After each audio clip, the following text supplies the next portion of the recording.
Hi guys, I'm Andy Jans Brown and I'm the writer, composer and director of the indie coming-of-age black comedy Hell is Light. Everyone all dressed in grey, heads bowed to the eulogy and news on the parade. It's based on a true story of two brothers growing up and growing apart as their family life and the Australian dream disintegrates around them. What I really like about this script is that it really rings true. Like, it's very northern New South Wales. I grew up in this area, so I grew up around these kinds of characters, so that really rings true to me. And I think it should be made because I think it's just a great story, and I think it reads like a classic Australian film to me. It also has the whole love side to it, and the kind of smiles and the sun and the surf, and so it's a really nice balance between the two. The last 2 or 3 pages, I had to beat the narrator to the ending. Like, as he was reading everything, I was just too intense. Like, what's happening? I needed to know what was going to happen before waiting for the narrator to finish the story. So I thought that's a decent ending. And it also looks at a really tough period in people's lives. You know, they're sort of immature to maturity age, and I think some people forget what that's like. Oh, so many feelings. Like, I could really relate to the German backpackers, since I myself am not a backpacker, but I'm from another country coming here. I've experienced love, I've experienced the drug culture here in Byron as well. So, like, I could really feel everything when we were reading and when I was listening to other people. Very intriguing, actually. Really good story, really well portrayed.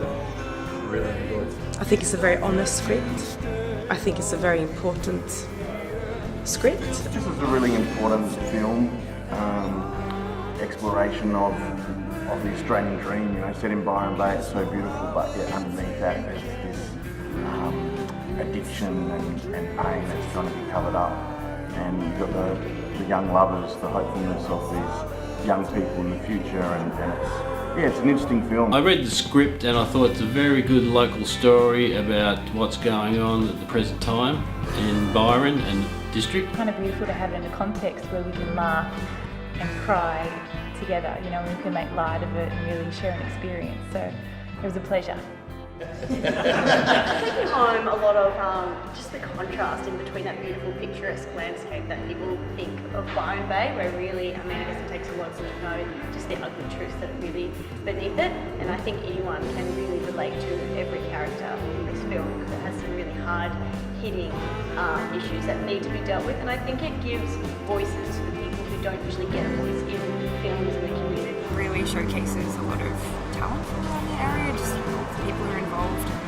The themes are very, I don't know, they're very crucial to a lot of people's lives around the area. Coming from Lismore, I know a lot of people who have been affected by drug addictions, and I think it's really important to let this film be shown and be seen by not only just our local area but nationally, because this is a big problem.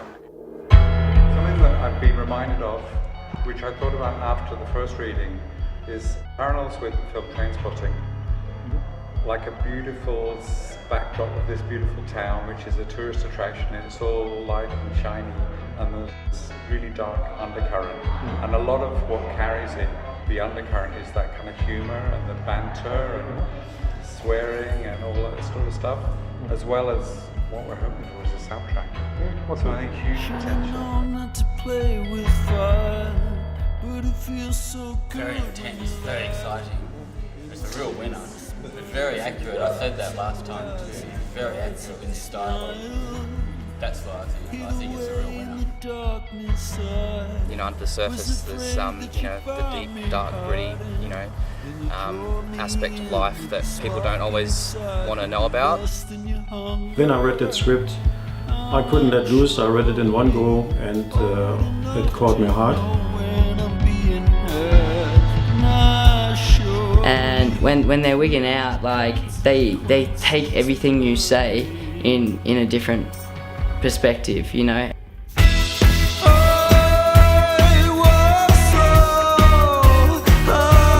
didn't want to come down.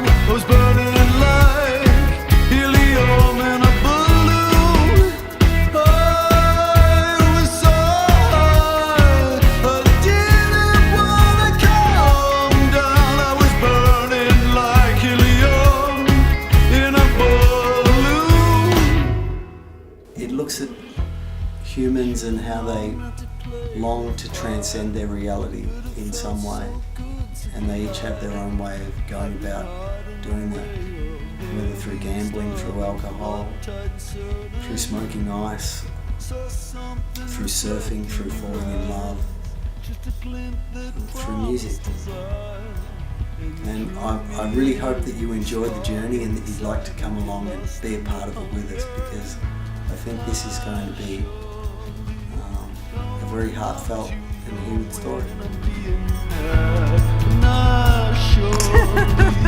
Knew where the moth would fly when it had the chance.